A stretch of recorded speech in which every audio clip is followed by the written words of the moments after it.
Assalamu alaikum, this is Rana from Pavilion Corner.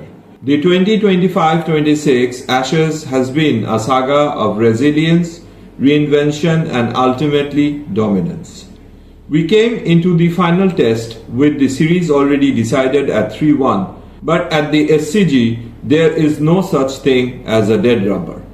As the sun sets on the Sydney horizon, the fans celebrate a 4-1 series victory for Australia, a result that speaks to the clinical, relentless nature of this squad. It was a match that has given us a glimpse of the future and a tearful farewell to a legend. England came to Sydney looking to build on the momentum of their Melbourne miracle, led by Joe Root's masterful first innings 160 and Harry Brook's aggressive 84 runs. They posted a formidable 384 runs. For a moment, it felt as though baseball might have the final word in this summer. But Australia's response was emphatic. Travis Head, a man who has played this series as if it were a highlights reel, smashed a breathtaking 163 runs. Combined with Steve Smith's composed 138 runs, his 37th Test century, Australia reached a massive score of 567 runs.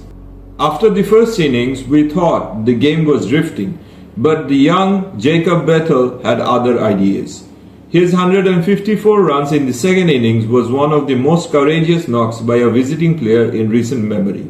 He dragged England back into the fight, setting Australia a nervy target of 160 runs.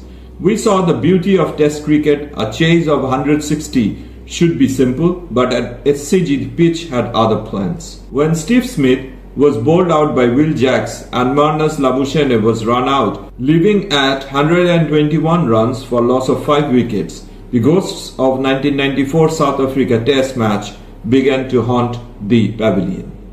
But in the heat of the tension, Alex Carey and Cameron Green showed the poise that has defined this team. They navigated the lifters from Josh Tongue and the turn of the English spinners to guide Australia home. When Carey's final drive pierced the covers for 4, it wasn't just a match-winning shot. It was the final seal on a summer of supremacy. Success like this is never an accident. We look at Mitchell Starc, the player of the series, taking 31 wickets at an average of 19 in a grueling 5-test series is nothing short of heroic. He remains the gold standard of left-arm pace. And then there is the man of the hour, Usman Khaja.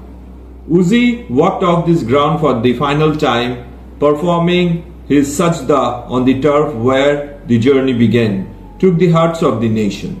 88 tests, thousands of runs and a grace that transcended the sport. He proved that nice guys don't just finish first, they finish as legends. This 4-1 victory is the perfect parting gift for a career defined by perseverance. To Ben Stokes and the England team, they brought a brand of cricket that forced others to evolve. They challenged the game in ways we didn't expect, and the victory in Melbourne showed their immense character. But this Ashes series belongs to the Australians. Under the leadership of Pat Cummins and Steve Smith in his absence, this team has proven why they are the kings of long-term format. They won the big moments, they trusted their depth, and they honoured the baggy green. For a summer of cricket, we will never forget Australia 4-1. The Ashes earned staying right where it belongs. We don't just see our trophy, we see the sweat of 5 tests, the roar of 800,000 fans, and the endearing spirit of the Ashes.